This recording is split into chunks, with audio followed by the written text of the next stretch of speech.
Hey, welcome to Ride Along Live for today, Monday on the ride. So freaking happy to be back in the air chair, man. I'm so happy, so delighted to be back right here on the ride. Yeah, yeah. How you guys doing? How you guys doing? Welcome to the ride. Welcome to the ride. Welcome to the ride. You know, I feel rejuvenated. I feel like, you know, like first day of school.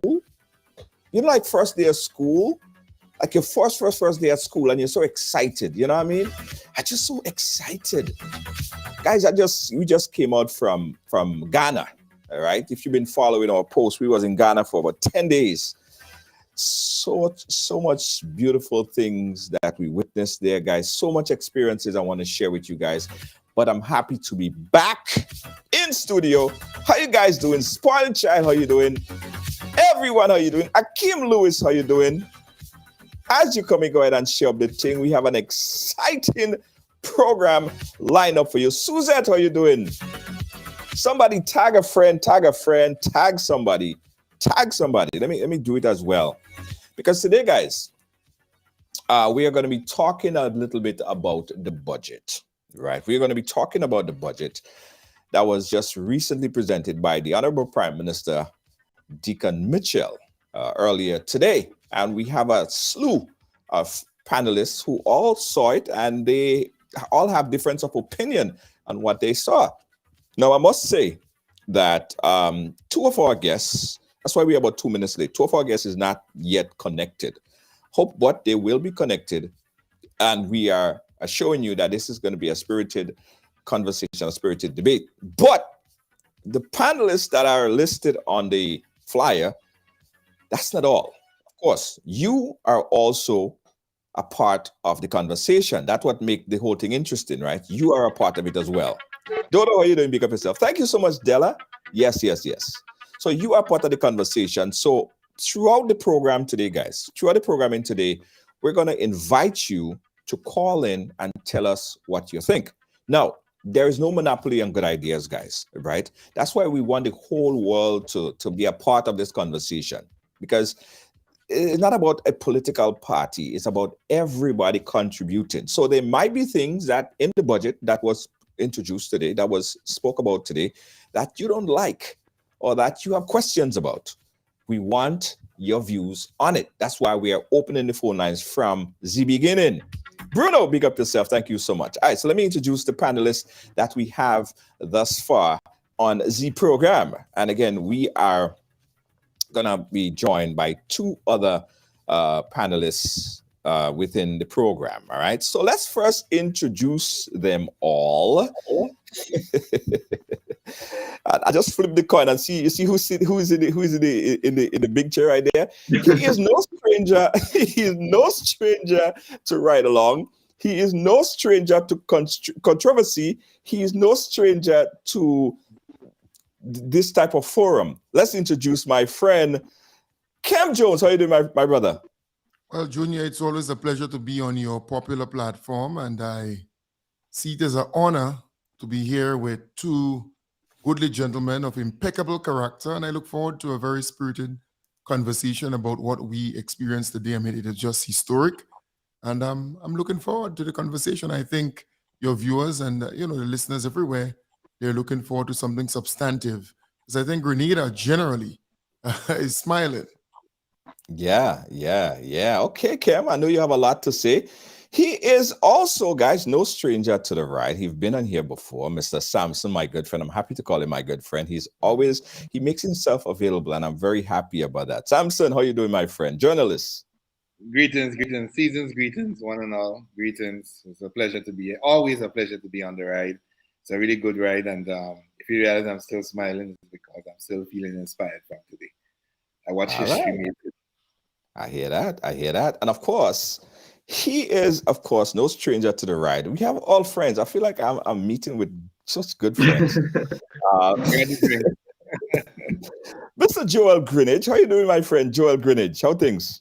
Junior, I'm doing pretty well. I'm doing fine. I just want to take this time to big up your viewing audience at home in the diaspora, who are locked in.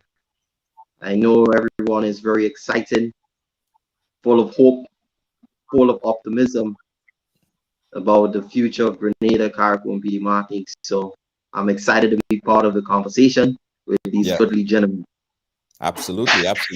So who's missing so far? We have Cassandra, who's going to be joining us shortly. Cassandra is going to be joining in just in a few. And we also hope to have linking on Mr. Let me see if he is. Earl. Yes, Earl Maitland. I just want to see if he is. Nah, he hasn't given me back a word yet. Earl Maitland is going to be joining us as well. So let us start with Mr. Kem Jones. Sir, dressed so honorable today. Kem, I wonder why. Kem dressed so the jacket. with the jacket. Not everybody does get Kem to put on a blue jacket. Well, we have him, and he probably blue jacket. Kem, what's your take? Tell us your honest and truth about what you feel about what you felt about what you heard today from the Honorable Prime Minister. Thank you very much, Junior. My takeaway, and let me make it abundantly clear, I was at the Parliament. So I actually was there in real time, listening attentively to our beloved Prime Minister Minister of Finance, as he presented the estimates of revenue and expenditure for the upcoming year. My takeaway was one of, here you had a team of people who so many people doubted, who so many people thought couldn't do it, couldn't present something that we all will be wowed about and excited, optimistic, we're looking forward to the future. Here you had a Prime Minister who is the leader of that team, putting on the table some real stuff that we can connect with. But while he did that, he actually showed the Grenadian population, home and abroad, that there was incompetence for the last many years. So, in other words, they were sweeping the room and not sweeping the corners. They were not aware that we needed something transformative, something real, to make our people smile again, make our people happy again. So I think everyone in Grenada, Carriacou and PD Martinique can agree that we got something from the budget. You can be a stay-at-home mom, something came to you. You're a pensioner, something came to you. You're a bus driver, you're a teacher, you're a nurse, you're a police officer, something, you're an Imani trainee, something came to you, and it is hope. It is optimism. It says that the Honorable Deacon Mitchell and his team, they are grounded, they understand the needs of the people, and what he laid on that table, we all can relate to it and connect to it. And as we discuss during the program, I will talk some more about the areas that really pull my attention in a big way. I'm very excited. I can tell you, in fact, today I was graced by some folks from Kariku, Parang and so on. They made a courtesy call. And they sang like they never did before, Parang and so on, but they were still talking about the budget and what they saw today for 3 hours. No one slept, listening to the Honorable Deacon Mitchell. Normally when Keith Mitchell, present with this kind of tone and so on and so forth, you'll find people sleeping or not interested. But no one slept. Everybody was excited. So I look forward to going into the actual presentation, the kind of things that were explained to the Grenadian people, what they can expect. I'm excited. Yeah. Sampson, let's jump to your thoughts, your initial thoughts about it. Someone just posted on Facebook. I had to chuckle a little bit. They said the overall the final takeaway on this was more condom, less sugar. What's your take on it, Sampson? Oh, sorry. Yeah, go ahead, Sampson. Yeah, I think you have me muted. Yeah, you're good now. You're good now. Oh, okay, right. Junior, if somebody had told me last year, August, that December 2022, I would have seen history made, I would have told them never, not possible. Today I feel happy. Today I can sleep comfortably. Today I feel a little bit more manly that we have a government that actually cares about the people. It is not about filling their pockets. It's not about walking around with a card on their shoulder. I am this and I am that. It's about the people. And if we have ever seen a demonstration or a definition of putting people first, we had it in 3 hours today. The Prime Minister literally, for a man of his educational stature, his experience as a successful lawyer, presented a budget that would meet every single sector of our society, from the brightest to the not so brightest, could have related, could have understood what was presented today. This budget, and I was saying to the gentleman before we start, I'm a law enforcement officer and I worked last night. I got home at 7 this morning. Just had about an hour's sleep and had to get up for the budget presentation. I didn't sleep in the entire 3 hours, just about 3 hours. I didn't sleep. And there was not even an ounce of sleep anywhere to be found because it was so intriguing and appealing. Grenada is on the right foot. We are on the right path. And as I said on my Facebook, my personal profile today, Grenada made out the best choice, the right choice, when they chose to vote Deacon Mitchell and the NDC government. Because today we are seeing the benefits of it. Okay, we'll come back to you and get more of your perspective on everything. Joel Greenidge, what's your take, sir? Oh, sorry. Sorry. Yeah, Joel. Okay, you're unmuted now, Joel. Go right ahead. Yeah, Junior, I was actually at the Parliament today for the debate presentation, and it sort of felt like deja vu. When we set out just about 2-3 years ago, and decided to do the necessary advocacy and really speak about a brighter future for Grenada.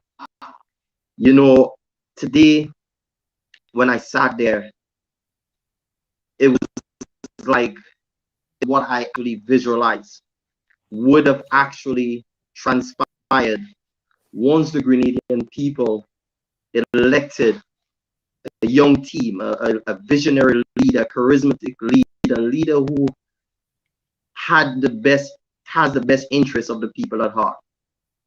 And just the way the Honorable Deacon Mitchell articulated the budget, I think the most ordinary person could have actually understand and embrace the new vision that the NDC has for Grenada, and they would feel a sense that that budget spoke to their needs. It is clear that the NDC would have gone down on the ground at a grassroots level and really engage the people, because they made sure that all the needs of the people were actually considered, whether it's the private sector, whether it's the young person on the block, the fisherman, the fisherwoman, the youth, the young people in agriculture, I mean, the nurses, I mean, just to name a few.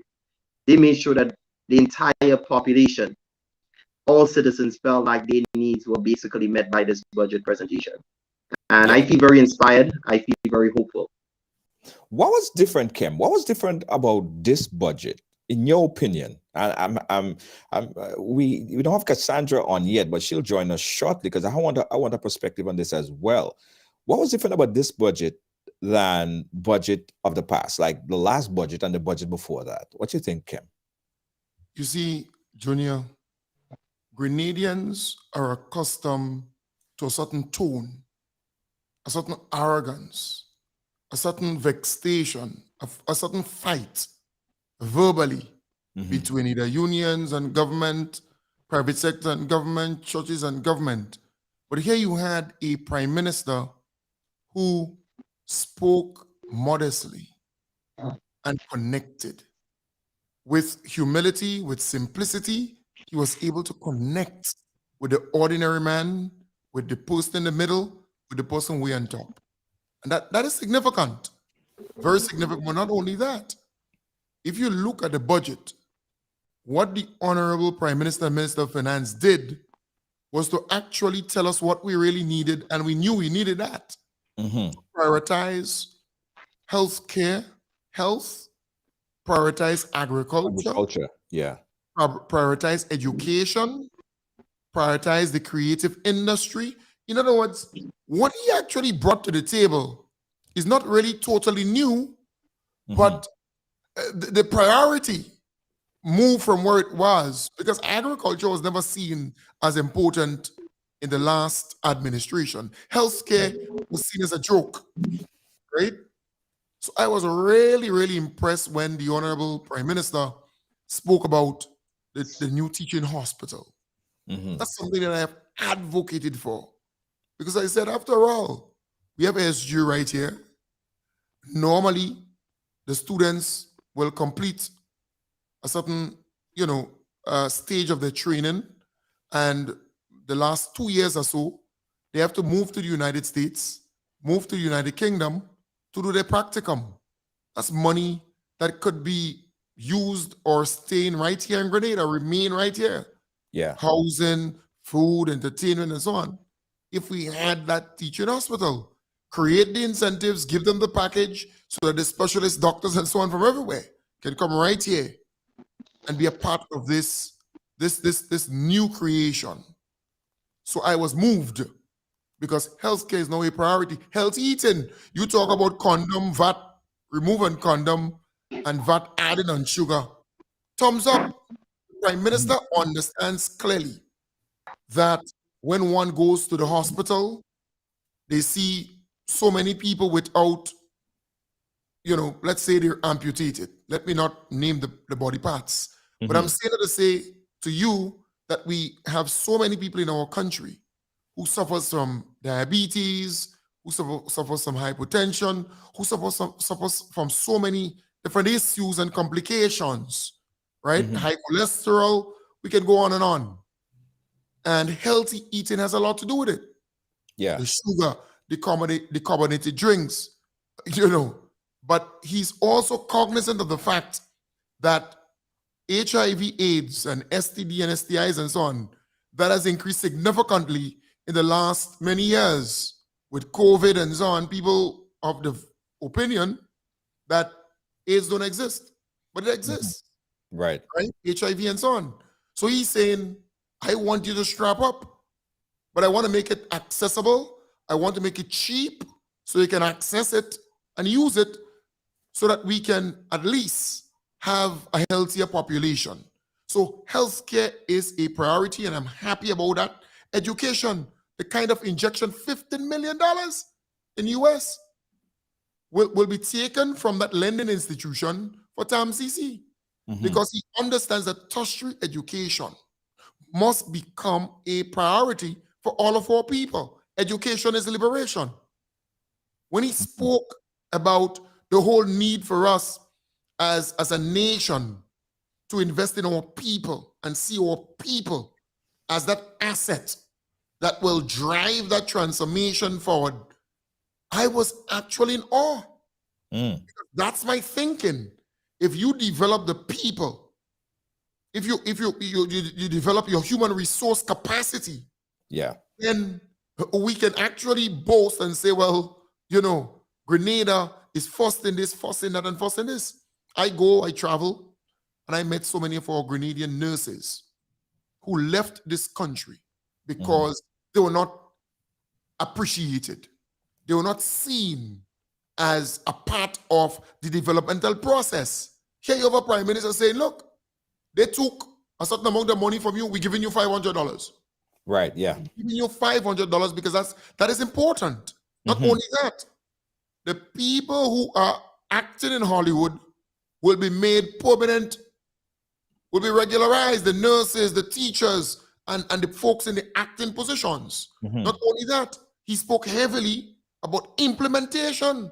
And that is significant, Junior. Yeah. Yeah. The reason being, when you look at the NNP time governing Grenada, control of Grenada, the implementation rate as it relates to projects where the money is available, but they need to get the people with the kind of skill set, Yeah. the expertise to make sure they procure, make sure that the project get off the ground, and make sure that whatever has to be there must be in place. We never had that. Yeah. So in the budget presentation, by and large, I was asking, was NNP in power?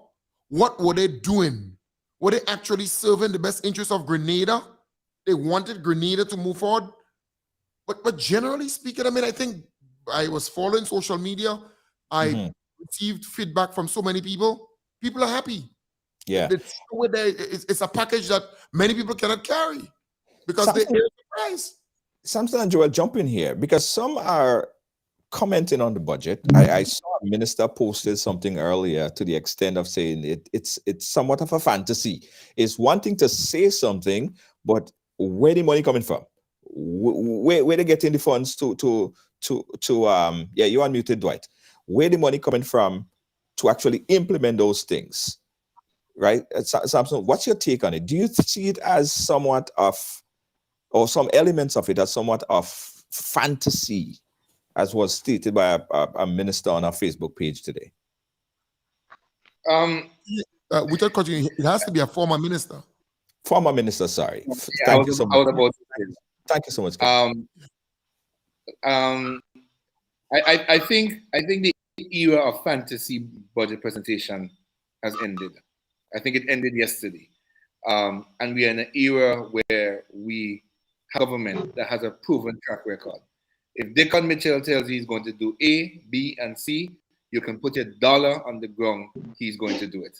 He said that he was going to pay the pension is paid. He said that he's going to pay back doc salaries, the doc salaries have been paid. He said that he's moving speedily towards half-month salary, he's moving speedily towards half-month salary.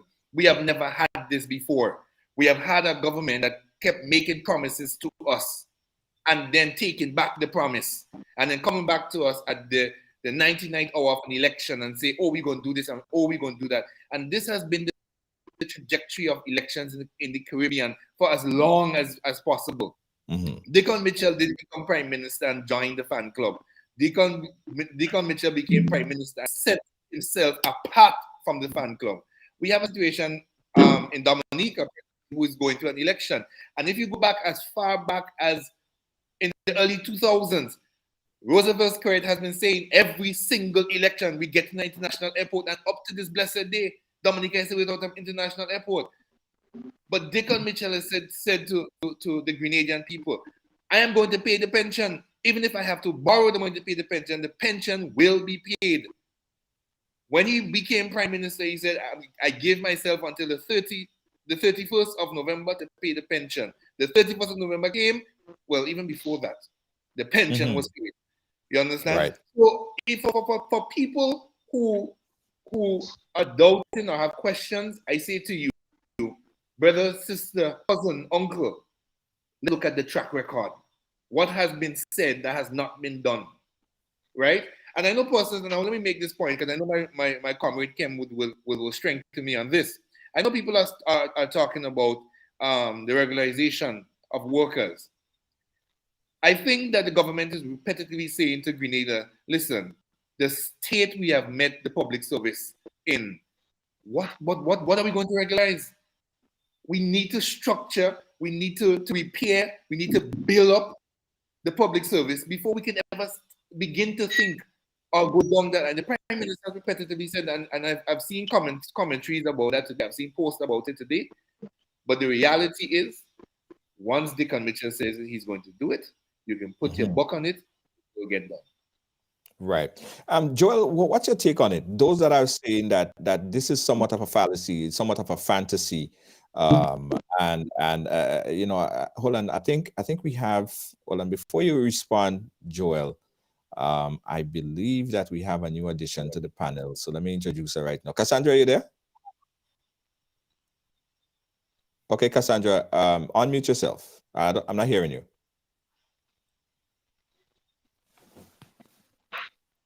Try to speak now, Cassandra. Hi. You there? Are you hearing me now? Yeah, okay, I hear you now. Good, perfect. Welcome, Yes. Cassandra. We appreciate you coming in and chatting with us. We have much to catch up on, but we'll come to you in a second.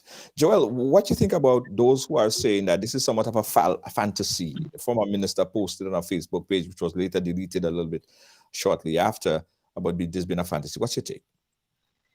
Yeah, Junior, those who have actually made those comments have really failed to come to grips with the reality that we have a team that have put themselves up for public scrutiny.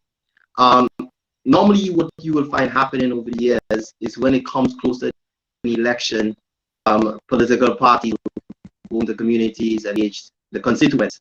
But there we have a government that after their first 100 days in government went back to the constituents and gave an account for their stewardship and was actually put up to public scrutiny. And that in itself is a reflection of the NDC's government commitment to achieving its goals.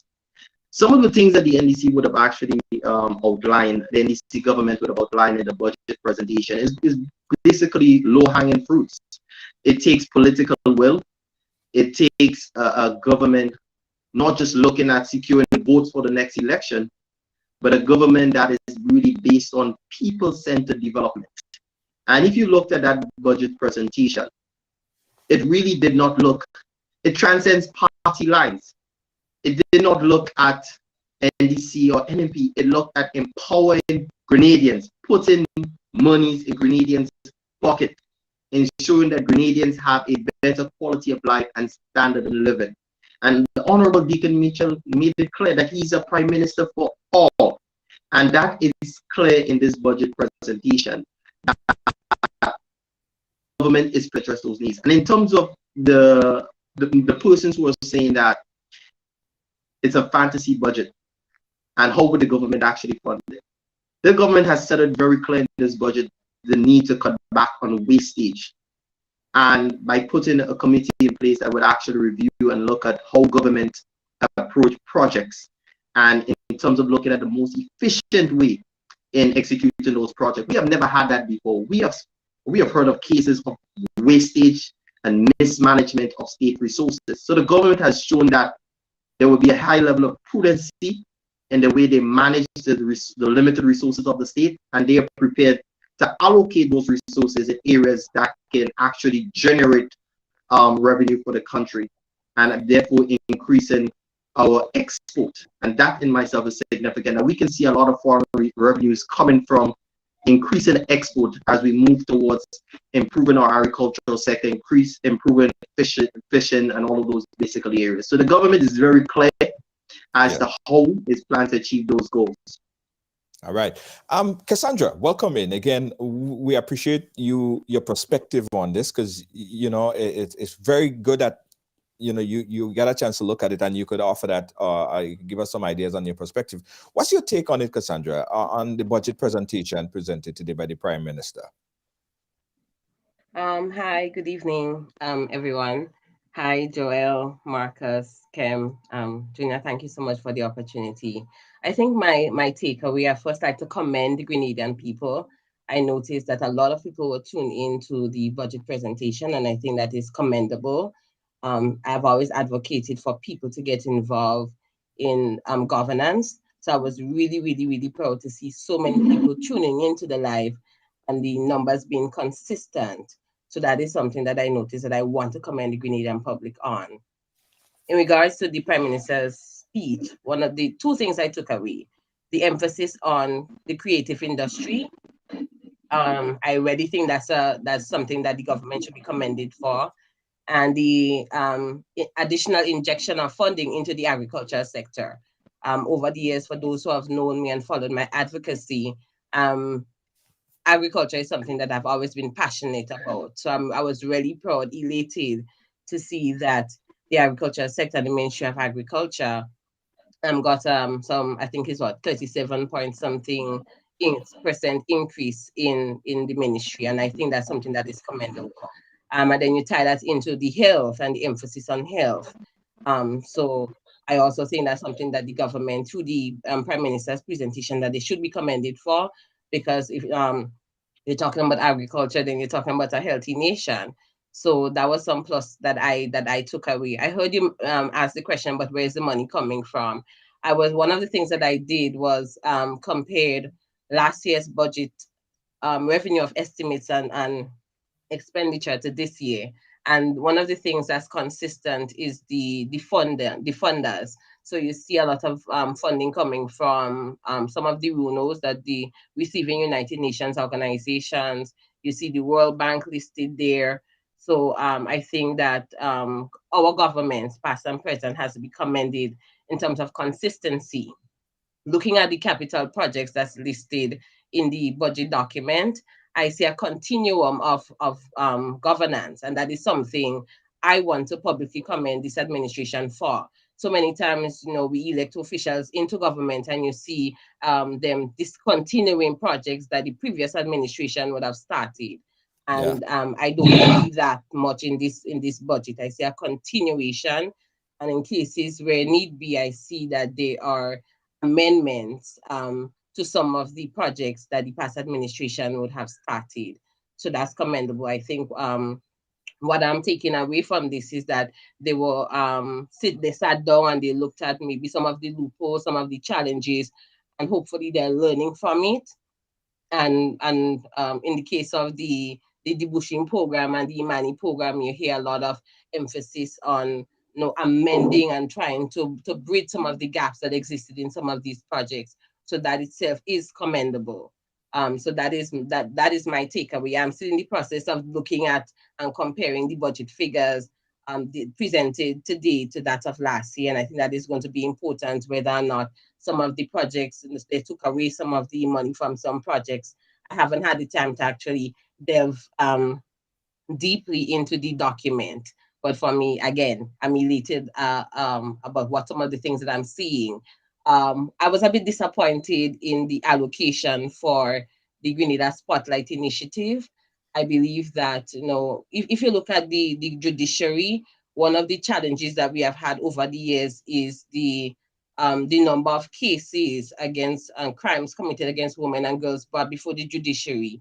So I would like to see our government place emphasis on ensuring and alleviating violence against women, girls, and our boys. So we can't take our boys out of the picture. So I was a bit disappointed in the $300,000 allocation for the Spotlight Initiative, taking into consideration that the UNOs and the other funders are contributing from their end. But I think it is important for me, as someone who's been involved in domestic violence advocacy as it relates to gender equality. I would have loved to see more injection of more funding in that area. Because if we're talking about a healthy nation, if we're talking about agriculture, I heard the Prime Minister emphasize several times on gender responsive policies and gender responsive budgeting. And I would have liked to see that reflected in the amount allocated for the Grenada Spotlight Initiative. All right, I know Dwight had a point. I know Kim has a point to drop on it as well. I see Kim smiling. I know what that means. But Dwight, to your point, you in response to Cassandra's position. Yeah. Good night, Ms. Mitchell. Yeah, and I wanted to say, well, in reference to something that she mentioned, the whole issue of the creative industry, and I believe that when I saw it today, and there have been much conversation about it. It was mentioned in the town hall meeting and subsequently throughout the campaign. But when I saw that there was an allocation in the budget for it, it means that we mean serious business. Now, one of the things that I believe is needed in the creative industry is this proper definition of what that means. Because the creative industry, it's a broad topic, it's a broad area, but it has never really been given much definition within this part of the region. Our government is probably the first government to actually name it and use it within a budget. And I don't think I've ever seen this happen in any other budget throughout the CARICOM speaking region. And the whole issue of, I was actually going to get to the very last point that she made. Now, I am also an advocate against gender-based violence, and I wanted to actually see something mentioned about that, in the allocation as to maybe raising awareness. However, I am very, very elated that the Carlton House was mentioned and given some sort of allocation. I believe that's a step in the right direction, but I would have wanted to see I believe it's a juvenile facility in Bailey's Backlit, if I'm not wrong. I would have wanted to see if they also get some bit of allocation, because what can happen, and I know maybe Cassandra could help me here. There could be a marriage of the two, the creative industry and young offenders who goes into that center. They could be given a second opportunity. Not because traditionally when young people offend, we think about give them a trade, plumbing, masonry, etc. And that is good. That has its place. But I also believe that the creative industry also has a spot somewhere within there that has never been light has never been shined on it. And so we just give them a skill, and two tools, they decide, well, they don't like this or they can't do this, and we marginalize them or ostracize them or push them on the side. But we definitely need to marry the two, and the creative industry, not just for the Bailey's Backlit, but generally, we need to marry the two in terms of gender-based violence against children, because the creative industry is and I'm someone in it, is a way of you to express yourself without expressing yourself.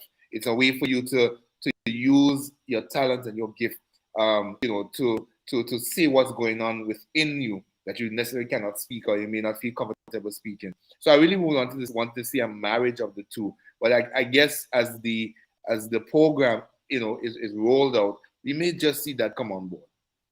Yeah, Kim, your thoughts so far. I wanted to pull up. There was a post that was made in the allocation for the creative industry. I'm going to pull up that because I think that's important, because it shows that it's recognized that the creative industry is a multi-billion-dollar industry, and it could bring vast amount of income to the Caribbean. Barbados have recognized that, and they are moving swiftly in implementing and show that that would increase on their GDP. Kem, what's your overall take on the input and the insertion and the budget allocation for the creative industry? All right, let me firstly welcome Cassandra. I believe Cassandra is a good Mitchell. All right, it's always a pleasure being on set with Cassandra, and I want to agree with Cassandra. I too, I support everything when it comes to finances, the kind of input as it relates to women, girls, boys, gender-based violence, and so on.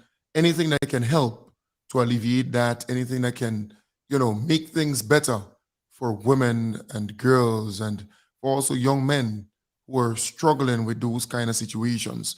So I support you, Cassandra. I believe that maybe it could have been 3 million, 4 million. But what I want to also say is that there are other organizations, as you rightly hinted, who are actually, putting resources in that particular area to assist, to make sure that things are okay there. Junior, for me, I always say to my colleagues, Africa, and you can look at just Nigeria, for example, they have invested and created a 10-year to 20-year plan looking at the creative industry, looking at movies, looking at, talents, drama, this and that. And they did not, it's not a quick fix. And right now, when we look at Afrobeat and that running the place. That's the biggest thing. In fact, they're not just the music video, but the actual movie. Movies, yeah. The production. Yes. It's American-like. It's on par with American and so on. So it is a good way to generate revenue, but also to create the much needed employment for our people. Our people are talented, For example, today, the Parang band from Carriacou made a courtesy call at my place, where I live, because they're in Grenada. And there is this kid, 5 years. I saw it on the guitar. She, just pick up the guitar and started doing her thing. And you're like wondering, is she accustomed to this? No, it's new to her, but it's inside the system. It's in her gene. It's in her DNA. So I'm saying, just as Nigeria and Ghana, where you just Ghana, I was just there. You visited, and other parts of Africa, what they have done from the African Union point of view is to strategically and tactically invest in that particular industry in a medium to long-term way. They're not instant coffee. They're saying, down the road, we want to polish this. Yes. We want to make sure that we could create this and create that for regional and international consumption. And they're actually reaping the fruits of that right now. Yes. We could do the same thing, and not just as Grenada. So I just hope that there can be a kind of Caribbean kind of feel to it. That's where we want to head, because we have the talents here. Just as Africa, that's where we came from. We have it in us. So investing in that particular industry, and it's new. Look, the previous administration spoke extensively about the creative industry. Don't forget that. That's not a new terminology. But they never invested 1 cent in that particular area. But this administration see fit with our youthful population, with our creative minds, with our hands that could make things, create stuff, with our minds who could turn things around, who could do things and bring money and bring resources. They decided we're going to invest in that. Yeah. We're serious about the thing. We're not just talking the thing. I want to commend the government in that particular light, because it's a new trust in going forward. And a good friend who's involved in theater called me and said, I'm just proud, I said, what are you proud of? He said he's proud that the government sees the need to invest in this particular industry, but understanding that it can mean millions and millions of dollars for Grenada as the country. So it's not just an individual or some organization, but they understand or they see the bigger picture. Junior, I'm happy, I'm excited about this particular industry because I believe our young people are very talented. And if you groom them, you invest in them early, we could create, man, a Hollywood right here. Kim, I'm so happy that you brought up Africa. I am so elated that you brought up Africa and the movie and the music industry and Afrobeat and what Afrobeat is doing to the world, because I was just there and I got a chance to see the talent that exists amongst every single individual that walk on the street. I have a friend, her name is Rose. She's probably watching right now in Nigeria. And we were able to shoot a little skit when we was there. And the actors that we brought in to do it, or the person that we brought in to do it, she had no previous training in terms of any kind of acting skills. And she was just able to just do it. So simple and so easy. Now the Ghanaian and the Nigerian, they realize and they recognize that talent exists. And this is a multi-billion-dollar industry. Now, I want to say this also, and I'm going to go to my heavily thinking brother there and see that Joel is in heavy thinking mode. I'm going to get his view on this. There would be 100% concession on VAT and selected production equipment to support the creative industry, creative economy for 12 months to be reviewed starting February 1st. There will be for storage media, production equipment, for content creators, audio visual equipment, audio supplies, all other ICT supplies and devices that are needed for business use in the creative industry. This is big. This is huge. Very, very, very, very, very big. And I applaud the administration, and nobody could say that this is not, even if you don't like the administration, even if you don't support it, this is something that I think is a major investment in the creative art and investment in people. Joel, your thoughts? Hold on, yeah. Sorry. Yeah, go ahead, Joel. I say maybe just now I might be changing my career, I might, get involved in the creative industry. Today I was actually part of the firing band, and Kim was saying, boy, you look like you'll pick up a mic. Yeah. But yeah, Junior, on a serious note, over the years, many young persons in the creative arts have been clamoring for support in the creative arts industry. Many of them have felt neglected. They have felt that, the government did not see the value and the worth that they really can potentially be able to contribute to Grenada's development. I mean, the creative arts industry, it's really big. Grenada has a lot of talented young people. I mean, last night I was at Quarantine and I look at the production, and at some point I wanted to know if some of those singers were brought in, and someone said to me, all of those singers are basically a part of local bands, and I was really, really proud.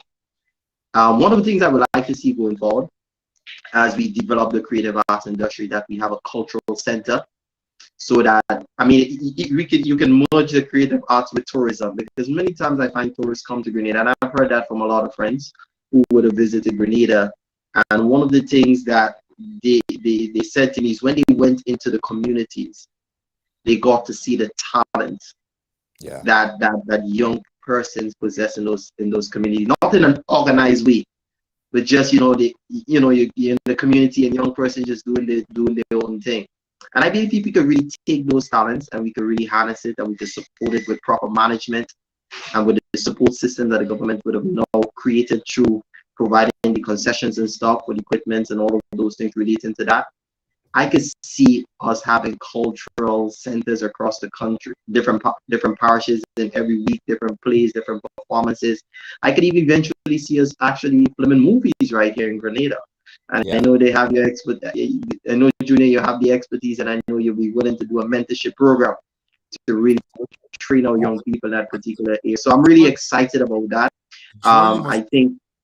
Yeah, Joel, you must know that we have actually had a number of filming taking place here, actually producing good movies here in Grenada, right? So we actually have people here producers and so on, local producers and so on, who've actually done what you actually saying, right? So I want to applaud what you're actually saying here. Yeah, Extremely and good. Kim, while you're on, I know that That you have to go on to your program shortly. Kim, I know you have to go on to your program shortly, so you could just go ahead with some of your closing remarks real quick, and then we'll continue the conversation. For me, I am happy that relief is coming to everyone in Grenada, Carriacou, and PG Martinique. So there are people who complain about the high cost of electricity. Relief is coming. There are people who complain about the condition of the roads. Relief is coming. There are people who complain about a number of things throughout. You know, there are people who talk about temporary work and that kind of stuff. Well, the teachers and the nurses, we're going to start with you. We're going to regularize you. We're going to make sure that you're permanent. The people who are acting in different positions, we're going to make sure that you're permanent, that you have security of tenure. So Sampson spoke about hope, spoke about I can believe, I can trust, right? I know it's going to happen because the Honorable Prime Minister said so. He has not let us down. He has not disappointed us. His team, they promise. So a promise made, a promise kept. He will make sure that it happens. And that is the takeaway here. I can trust. I can believe. I know it's going to happen. I know it will happen. Grenada is back. We are back. Things are going to happen where our families will be transformed, where our communities will be transformed, where our country will be transformed. Look, I'm not saying that he's perfect. I'm not saying that the government is perfect. They're open for scrutiny. They're open to be critiqued from time to time. Nothing is wrong with that. But at the end of the day, there's a renewed hope, a renewed belief. In other words, we see the future as being extremely bright and hopeful. And I'm really proud of that. The mere fact that I'm here on set with 3 intelligent young people, Sampson, Cassandra, Jewel, it speaks volumes. It says that we are on the right track. Here you have 3 intelligent young people who believe, who are hopeful, who believe that Grenada could be great, right? I'm not using great here in the context of Donald Trump and America. Great in the sense that what we miss for the last many years, we will have it and more. Grenada will be transformed and Grenadians will be prosperous and be able to live out the real Grenadianism that we all envisage, that we all want to see. I trust, I believe. Grenada is back. I'm hopeful again, you know, and thank you to the Grenadian people, home and abroad, who came in or who were actually here and voted for that kind of visionary leadership and team. I'm optimistic. And look, I'm always happy to be a part of a panel with this, 3 intelligent young people. And they mean well, and I wish them all the best. Thank you, Junior.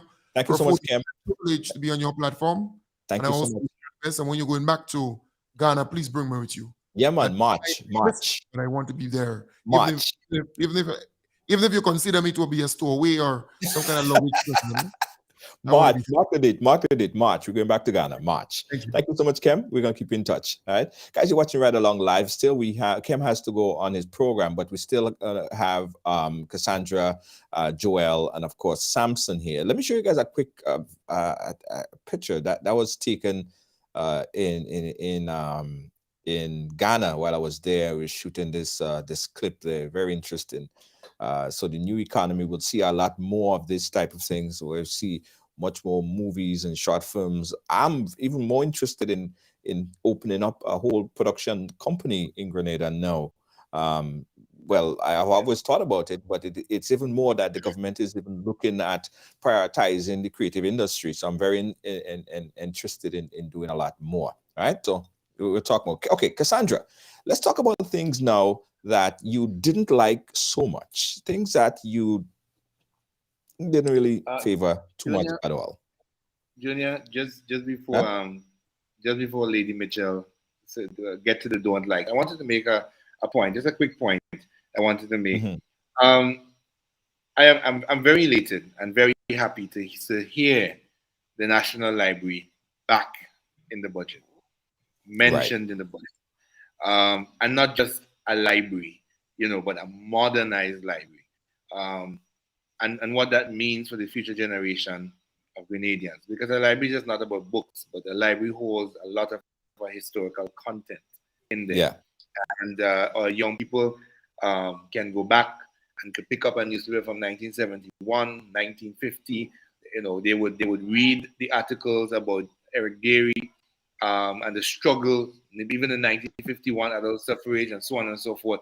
A library is critical, and the Prime Minister mentioned today, and I mean, Minister Joseph, I call her, I nearly say, I never say Auntie Claudette because I always say Auntie Claudette.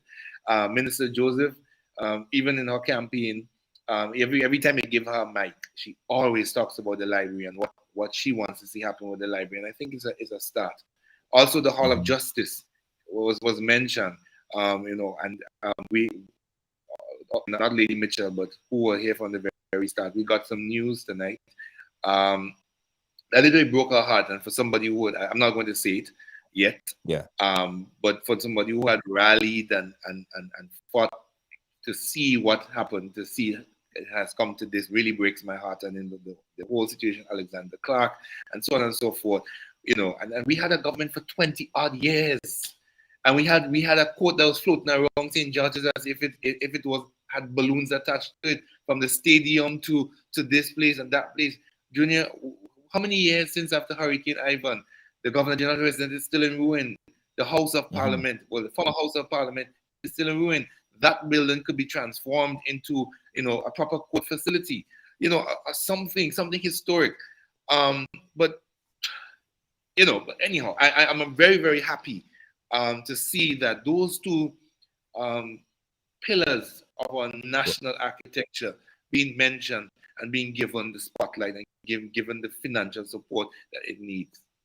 Yeah, absolutely.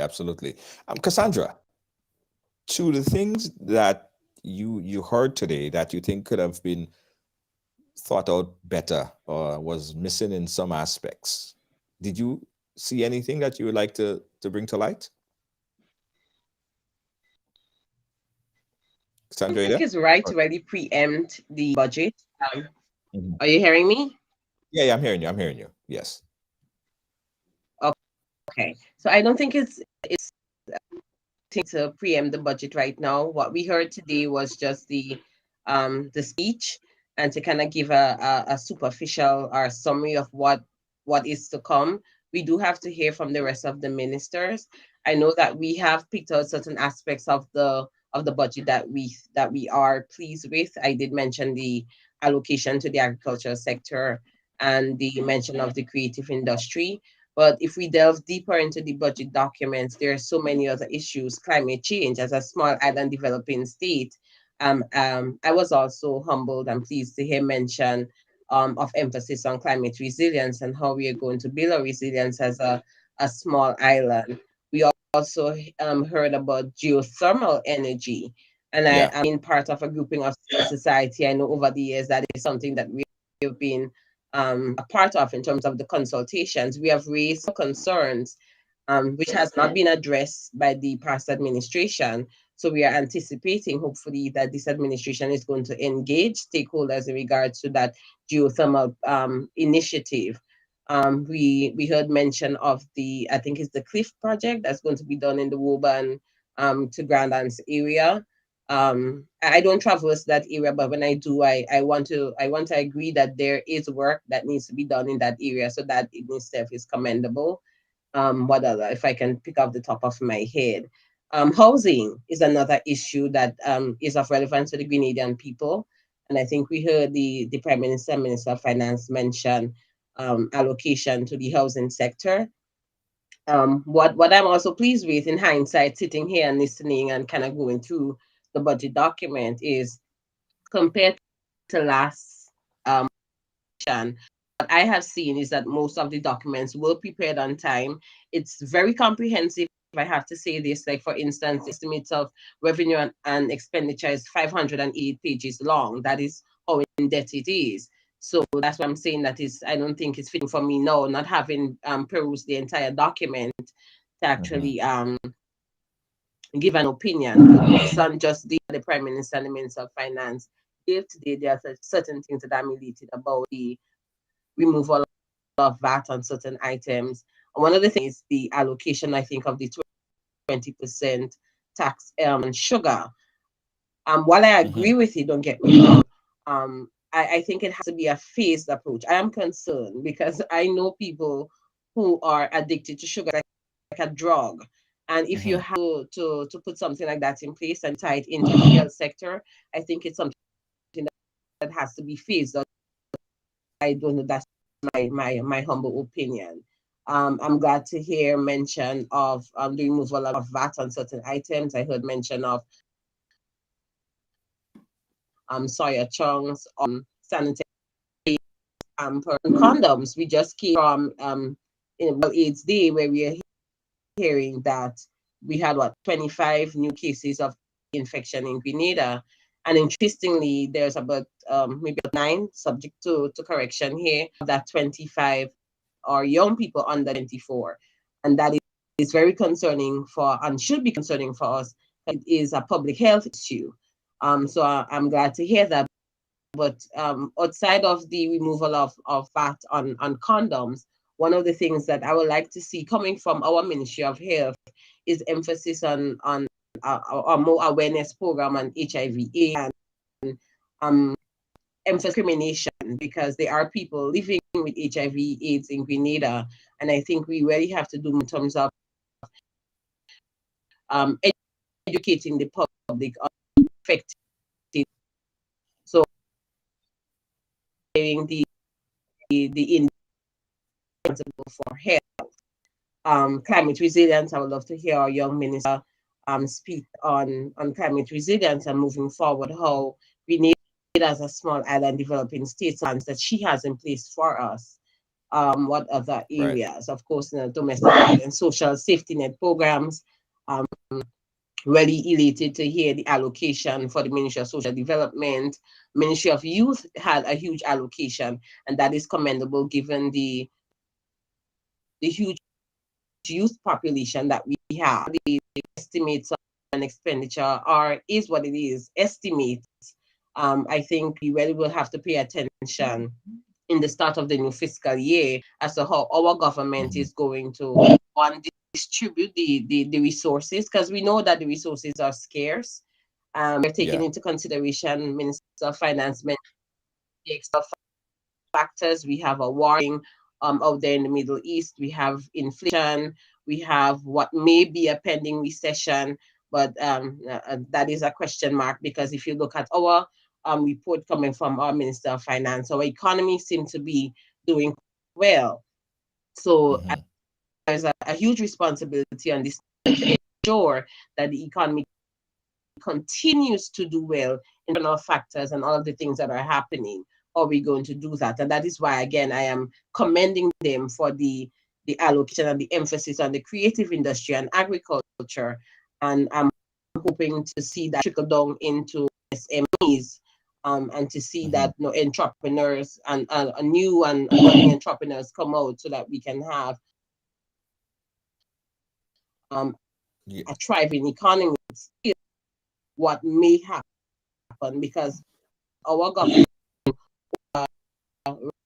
world prices, what happens between Russia and Ukraine, they have no control over that. So I think as a people can support our administration and ensure that we make preparations for what may come. Okay. Because other countries, developed countries, are preparing for what may be a recession and other external factors. Thanks so much, Cassandra. There, guys, Joel and Sampson. The fact that we are here and we're speaking about such activities that the Prime Minister is able to do is kind of a referendum on the past administration. And shouldn't we be giving the past administration more credit right? Because we speak a lot about the things that they did and things that it seems like it's all negative stuff, but it's obvious, it seems, that the economy, the economical pillars of the country was run pretty well in terms of having the finances to be able to do so much things. Would you agree, Joel or Sampson? Sampson, yeah. I would like. Well, Junior, let's look for is something you're gonna go first. Yeah, either one. Oh, go ahead. Yeah, Go ahead. Junior. Yeah, Junior, Go ahead, Joel. coming out of the 2008 global financial crisis, the government embarked on a homegrown structural adjustment program, and we must agree with the fact that there was a lot of taxes that was added to the tax system that we had, right? And Grenadians was asked to make a lot of sacrifices. And the fact is, I applauded the government for, taking that firm action in terms of creating a structural adjustment program. Though it was really tough, though there was a lot of financial hardship and pain, I also applaud the Grenadian people for really demonstrating that patriotism, and by making that sort of sacrifices. So what we are actually seeing right now is the collective effort and the will of the Grenadian people when called on to make tough decisions. We made tough decisions. So what we are actually realizing now in terms of the solid economic foundation is a result of our shared sacrifices. What I applaud the new administration for now is how they are prepared to use those resources, not to patch problems, but really to address the root causes of some of the economic challenges, the health challenges that our country is facing. So I would applaud the former administration for having the political will to embark on the homegrown structure adjustment program. Because in many countries, a lot of governments actually avoid it based on the political repercussions it can possibly have. But at the time, I think it was a wise decision. Though it was tough, but I think it would not have been possible if the Grenadian people did not really stand firm and decide that we are prepared to make our fair share of sacrifices in that regards. Yeah, Samson, what's your take? Yeah, in addition to what my comrade Greenwich has said, the Prime Minister today in the budget presentation alluded to several projects that Grenada would have been monies have been dispensed for. One of those projects was the Fort George Rehabilitation project where there was a significant amount, and out of that was just about $600,000 or so that was spent. Clearly, the previous administration had an issue with spending money. They would collect it, they would have it, they would keep it, but spending it seemed like they had a challenge in spending money. And so they preferred to see teachers marching in the hot sun. They would have preferred to see families continue to go without basic essentials or basic amenities in this modern world, and have what we call big bank accounts. The approach of this new administration is the money belongs to the Ghanaian people, so therefore it should go back to the Ghanaian people. And therefore, we are going to find ways and means of giving people back the money. And what Grenade said is fundamental. After Hurricane Ivan, in the post-Ivan period, Ghanaians were asked to make tremendous sacrifices, and the monies and stuff were collected for these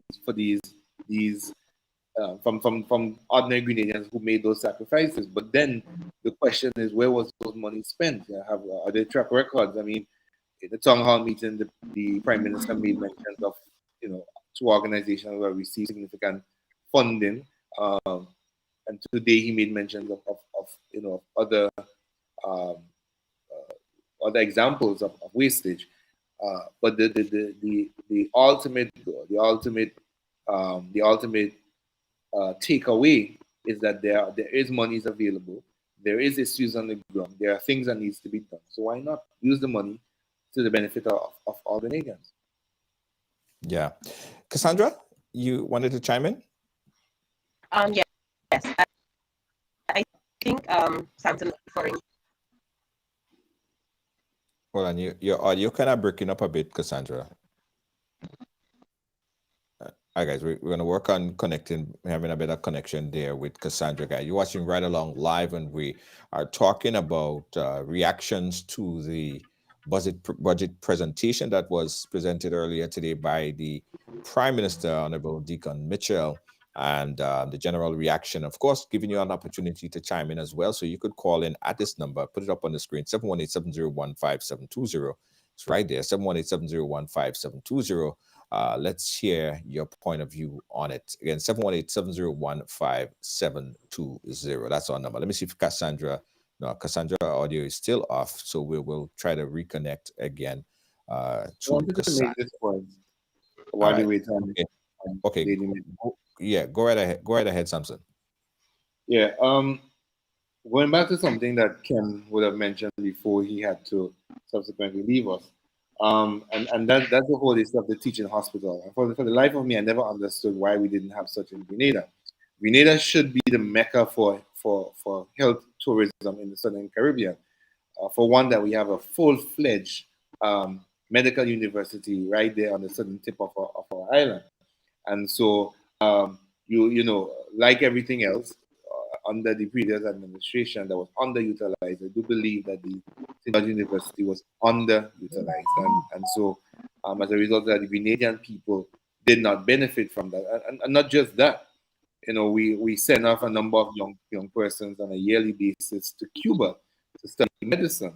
And you know, and I want to commend the young people who make those brave sacrifices. But when you look at that, and this is not, and let me make this clear, this is not an attack on anybody who have gone off to study or whatever the case may be. But when you look at the amount of young persons who have gone off in the last 10, 20 years to Cuba to study and have returned to Grenada, and you look at the state of the medical state of healthcare in Grenada, you have to ask yourself, where are we going wrong? What are we doing wrong? Because the two somehow just doesn't match. It doesn't connect. You know, the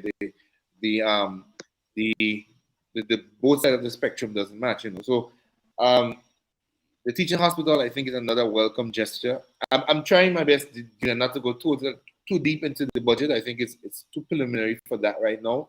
I'm waiting to hear the budget responses. I'm waiting to hear what the opposition has to say, and then we probably come back on a program and really begin to dissect in totality the budget, because today was just the presentation. We presented the budget, but then we need to now examine, as Lady Mitchell would have said, we need to examine the figures and, you know, make our comparisons and so on and so forth, and really begin to go down into it so Ghanaian people could understand. I know Lady Mitchell is back, so I'm going to yield the floor to her. All right, let me see if we could get her visual in. Again, guys, you're watching Right Along Live, and we're talking about the budget presentation that was, of course, presented today by the Prime Minister. Okay, Cassandra is back on. Let's get her back and connected. Cassandra, you're back. Go right ahead. Oh, my apologies. My battery died. I just wanted to address the issue of the fort project. I think that fall under the OECS Competitiveness Tourism Initiative. And having been part of the consultation over the years, and the issue was not necessarily not spending the money. I heard the Prime Minister earlier up in his presentation mention the introduction of a social partners committee. Maybe the Prime Minister is not aware, but the social partners committee existed since March of 2013. And one of the reasons why it existed was to create that synergy between non-state actors and government. And over the years, donor funders like the World Bank and the EU and a lot of other organizations who fund projects in Grenada tend to always ask for the involvement of social partners. And we have to many times rubber stamp a lot of these projects. In regards to this particular initiative, when we met with the consultant, there were a lot of concerns about the project. And in the end, the consultant had agreed that they were going to bring the concerns to the government, to the relevant ministry, and that at that time was the Ministry of Tourism. And then they were going to come back to the stakeholders, and that has never happened. So imagine our surprise when we see the the MP for South St. George actually coming on TV and saying that they have already made a decision, and stakeholders have never been consulted from since then in regards to that particular project. So a lot of the times, you know, we get criticized, I get criticized about where you did and whatever. I've been involved in national development for a number of years, although I'm still pretty young. And that was one of the projects that we've been involved in. And I can tell you, when the World Bank and the IMF comes to Grenada, one of the first groupings that they ask for meetings with is civil society, the social partners, and other non-state actors. So we do play a crucial role in national development. And again, the way we have never been consulted, as I asked when I saw the MP on the news clipping. I called around to my colleagues and I asked, were there any other consultations after the one that we had, I think was in 2017? And they indicated to me not as far as they're aware of. So I just want to put that there. So I don't know if they were. You also made a post that said, where is the law establishing the Ministry of Mobilization, Implementation, and Transformation as directed by the Constitution? Were you looking for some kind of allocation or some mention in the budget as it relates to the MIT?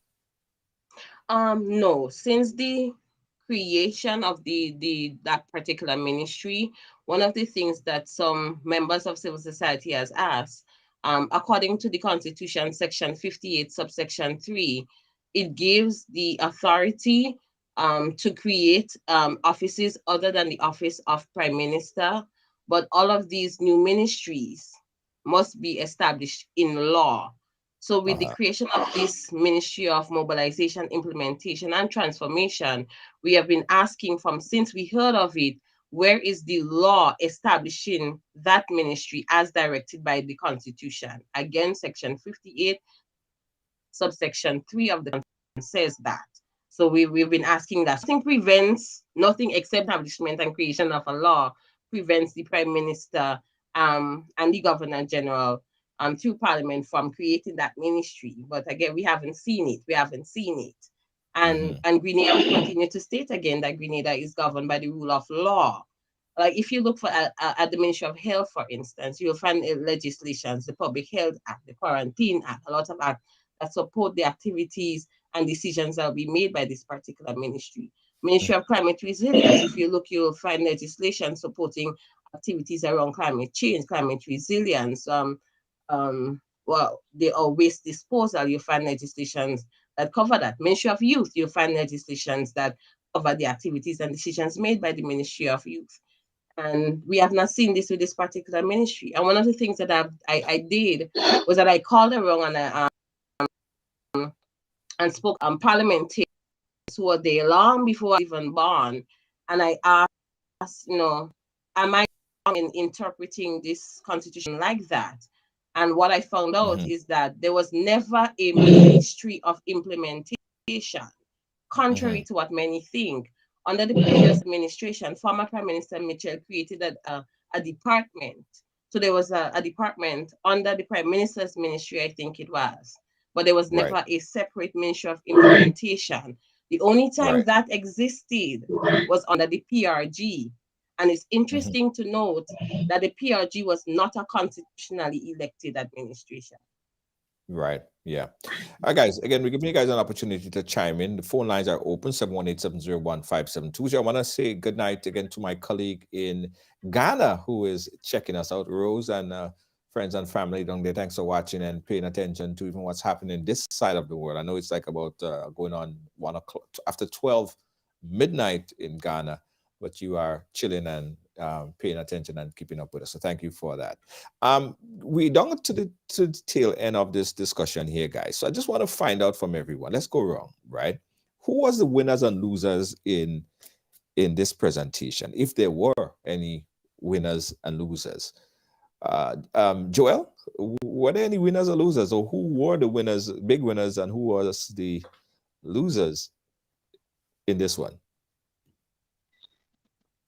Well, I mean, ultimately, I think, based on the budget presentation, the ultimate winner is the Grenadian people.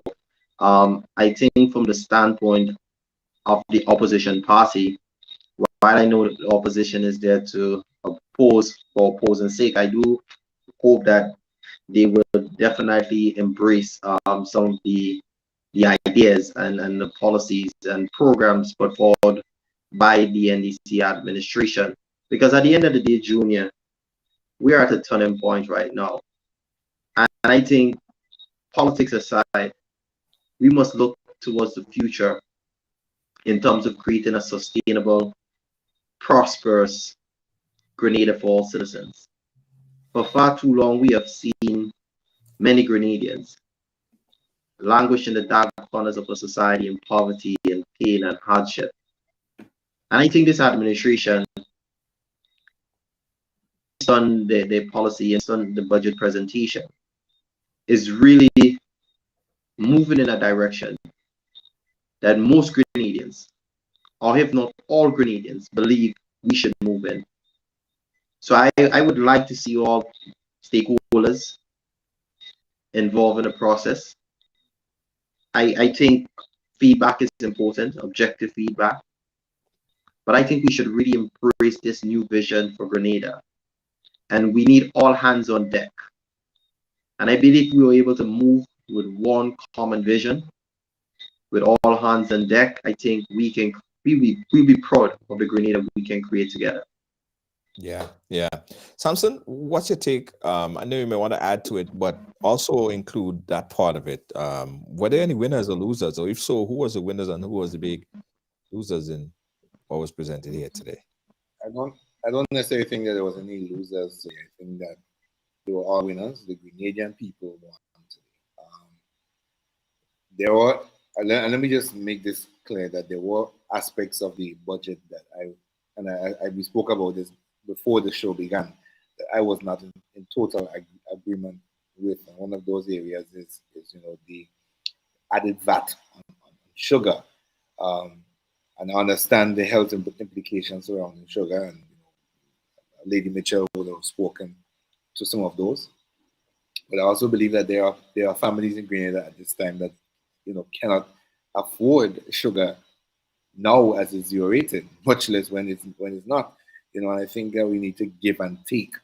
And I want to agree with Lady Mitchell in saying that it should have been a phased approach, as well as more dialogue and stakeholder discussions around it. One of the things I believe could have happened was that you said if you purchase 5 pounds of sugar in a given month, or in a given period of time, so something if you buy a bag of a 5 pound bag, then it's zero rated and much opposed to buying the 100 pound bag or whatever the case may be. Then we can have a conversation.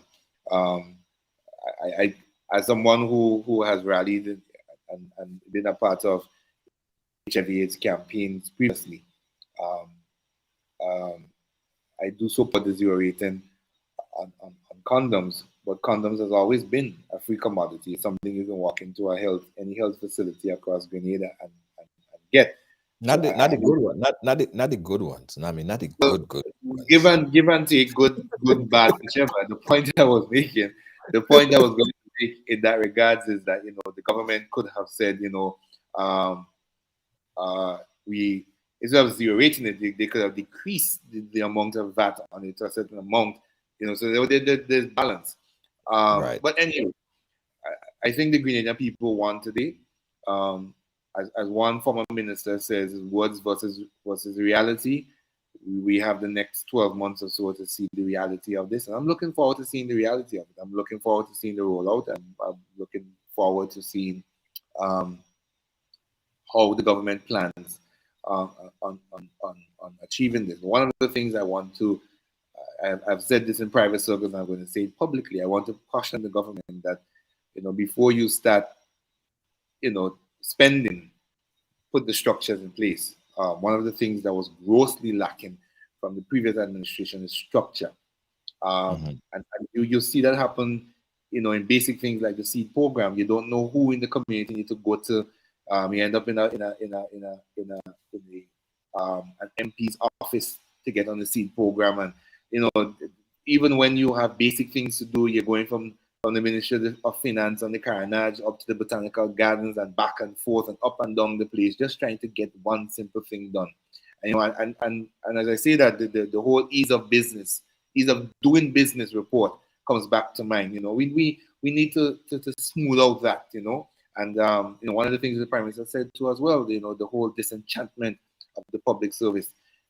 This government needs to spend time rebuilding the public service and build it in a way that people feel included, inclusive, they feel a part of the process, they feel ready, they feel appreciated, you know, and they feel as if their effort is not going in vain. It's not just about collecting a salary at the end of the month, but I'm a part of a team. I'm a part of making things happen, you know. Right.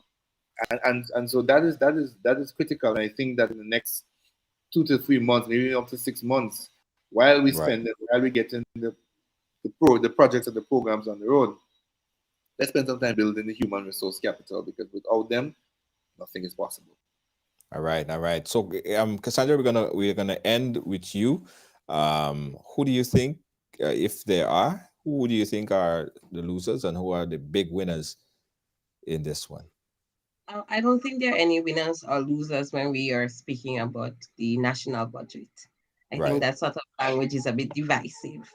But the proof of the pudding is really in the eating. The budget really is a wish list. I would like to wish my government the best. I think there are some plans that I've heard presented today that are feasible. I want to caution, if I may use that word, or suggest that we stop use of the divisive language. I firmly believe that the campaigning is over. We are months past that. The people that we have in our parliament is representatives for all of the people, whether they voted for you or not. This is time for us to build our country. We have to prepare for tough times. So the divisive language is not going to be helpful. I want to commend, I'm on the ground, I've heard stories about ministers, the MPs who are doing a fabulous job. I want to commend them. Some of them have texted personally and said, you know, keep up the good work. Others, I don't want to go on the youth and inexperience tangent, but it is a journey, and I'm hoping that they learn from the mistakes that they're making, and they learn very fast, because we are seeing developed countries preparing for a recession and banding their bellies, as we say in local parlance. So we have to, we are depending on our elected officials and our representatives to protect our fundamental rights and freedoms, and protects us from the external shocks, from the shocks that we're going to feel from what is happening externally. So my best wishes to my government. And just because you criticize doesn't mean that you're against the government. I have been criticizing the former administration. It doesn't mean that I was anti-NMP or anything, because anybody who knows me intimately knows that I do not support parties and representation. I'm all for government. And so if my government is doing a good job, I will tell them that they're doing a good job. And if they're doing something that I question and I have concerns, I will definitely be one of the loudest voices for those who knows me. So that is where I want to end this. So I look forward to hearing the debates from the rest of our representatives. I'm looking forward to the Leader of His Majesty's Opposition's presentation on Thursday. And I look forward to a prosperous 2023. Thank you so much. Thank you so much, Cassandra, Mitchell, Joel Greenidge, and of course, Dwight Sampson, guys. Thanks again. And we will try to have a discussion again on Thursday after the Leader of His Majesty's Opposition makes his presentation as well. Thank you, guys. We'll keep in touch. Joel, Dwight, and Cassandra. Peace out. Yeah, guys. So again, listen, this is part one of the discussion. I promise you that on Thursday, we'll come back again and have this discussion all over again, right? We have to hear it. Now, before this program started today, I did make contact with, of course, a few individuals, because I wanted to have a very balanced conversation, right? But we did not get any person on the NNP platform who's willing to come on today. Quite possibly they will come on Thursday, hopefully, so we could have this discussion from that perspective. All right. And of course, Earl Maitland, he had promised that he would come on, and we didn't see him. So we're going to find out what happened there with Earl Maitland. Anyway, keep you guys update as to what's happening here. Guys, we're a little bit over time, but I got to tell you this before we go. Don't forget, on the 23rd, guys, we're having our Ride Along Big Money Bingo, $6,000 money bingo. You can get your tickets tonight. Tickets are capped at $20. You get your ticket to $20, and you have an opportunity to win over $6,000. Yeah, get your ticket tonight at ridebuy.com. That's ridebuy.com, right? Ridebuy.com. That's where you get your tickets. Also, guys, if you approve for the CES program, the CES grant, if you were paying attention, we did promote it a couple of times. And of course, this is out there. The government is giving in grants. This is not a loan. This is not something that you have to pay back, up to $30,000, right? To start your own business, right? So a number of individuals were already approved for the CES program. So we have partnered with the government of Grenada to make these items accessible. So you understand the process, that the government is not giving you money in hand. Essentially, they are purchasing the items. They are forwarding these payments to companies to purchase these items. So we have partnered with the government to make it easier for you to obtain those products, right? So if you were already approved for the CES program, you're already approved for your grant, all right?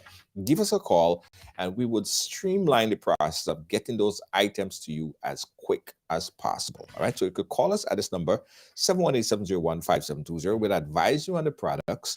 We'll acquire the products on your behalf and we'll ship the products back to you quick and fast. Now, if you have not yet been approved by CES, there's nothing that we could do. The first step is to get approved, and then we do our part in acquiring the products here in North America or England or wherever the products resides, and get the product back to you quick and fast. All right. Of course, if you need the help getting the products again, give us a call, 718-701-5720. You could contact us on WhatsApp. You could contact us on direct, or you could also contact us in the chat. Just send us an inbox message and we'll be able to give you information how you could proceed so that we can help you get your products quick and fast. All right? Yes. All right. Again, guys, thank you so much for watching. Don't forget, guys, oh, I didn't say this. October 2023, we are going to Dubai, right? October 2023, we are going to Dubai. So here's what. We already started to send out this information to the folks that registered on our VIP list. The numbers are, we are under 45 spaces remaining. If you want to go to Dubai with us, we are taking a group to Dubai. Please get on the VIP list. Otherwise, you may not. After we hit that 100, we can't take no more. You're done. You finish. Right? Also, we're going to be telling you about our trip. This is a ride along travels and tours together with Sherry Travel. We also have a group package, but this one is going to be only 50 people, guys. Only 50 people. I'm sorry. We're going to be going to Ghana. And that's in March of 2023. So there's two things, guys. Dubai in October of 2023 and Ghana. Yes, we're going to the motherland in March of 2023. It's going to be very exciting. We're planning a major concert in Ghana. It's very, very exciting. We're going to be bringing up a few artists in Ghana as well. It's just going to be a really nice event. We're planning to, I ain't going to tell you guys the location yet. I ain't saying nothing else about Ghana yet because we only have 50 tickets, 50 spaces, all right? Tell you more about that. So 3 things I want you guys to put on the calendar. Tonight, I want you to go get your tickets for the Ride Along Bingo. Get your tickets for the Ride Along Bingo at ridebuy.com. Tickets are $20. You could get 5 tickets for $100. 5, count it. Wow, 5 tickets for $100. Get your tickets tonight at ridebuy.com. If one of our moderators could put it there for me, ridebuy.com. That's where you get your tickets. And you can get 1 ticket for $20 and 5 tickets for $100. Wow, this is amazing. Get your tickets tonight at rideby.com. That's rideby.com.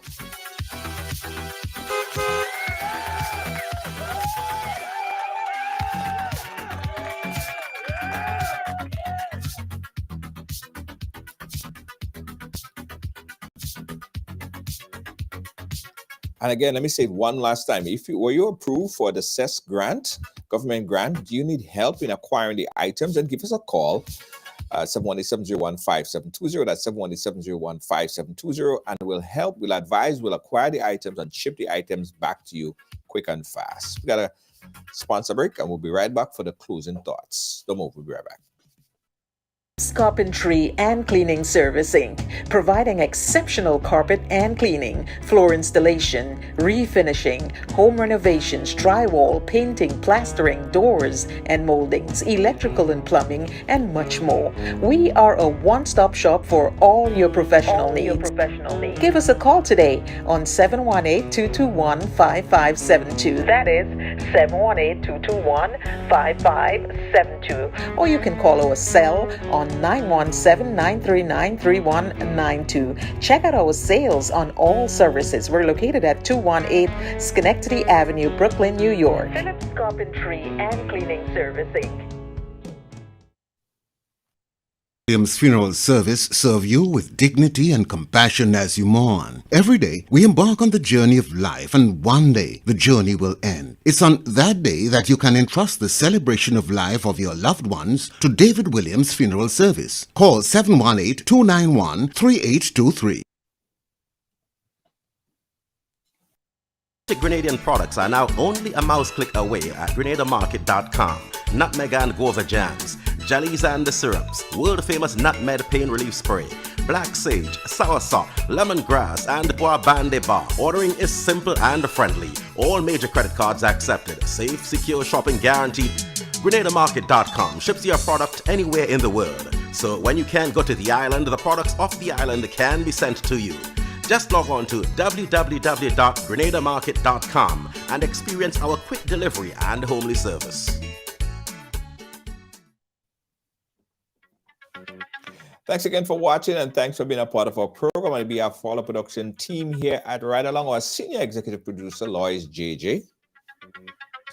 Of course, our moderators, Kibbs, Deanne Fraser, and of course, Gail Charles. Thank you so much. Appreciate you guys. Catch you again tomorrow. Good night.